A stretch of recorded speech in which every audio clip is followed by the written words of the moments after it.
Guys, jangan di skip video ini guys. Di sini saya akan menjelaskan beberapa level koruptor yang dilihat dari sisi tingkat kebinatangan. Ya, nanti kalian bisa cek kalian itu udah berada di level yang mana gitu ya. Langsung saja, yang pertama level kecoa koruptor. Ini dikenal karena mengambil sedikit demi sedikit dari anggaran publik untuk kepentingan pribadi.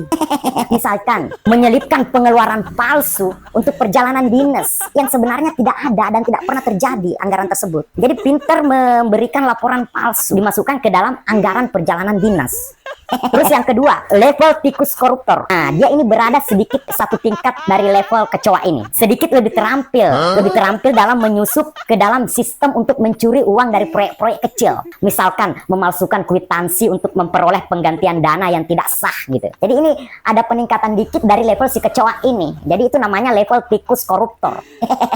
Terus yang ketiga, ada level kadal koruptor. Level ini bisa dibilang level kelas menengah ya.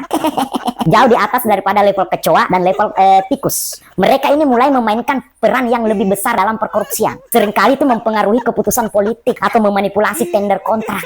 Contohnya misalkan memberikan suap kepada pejabat pemerintah untuk memenangkan tender proyek konstruksi dan lain sebagainya ya. Yang keempat, level ular koruptor. Nah, level ini nih agak tinggi levelnya nih. Lebih luas lagi jangkauannya dia nih. Bisa mengendalikan jaringan korupsi yang kompleks dan terlibat dalam pencucian uang. Misalnya, menggunakan perusahaan palsu untuk memindahkan dana hasil korupsi ke luar negeri, ya kan? Dia lebih kompleks ini.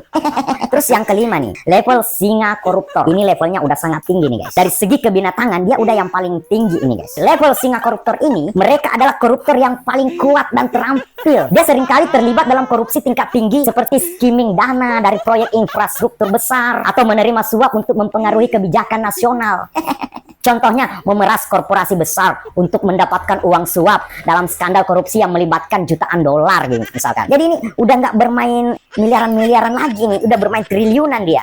Itu dia guys, beberapa tingkatan koruptor dilihat dari sisi kebinatangan. Kalian boleh cek, kalian udah berada di level yang mana.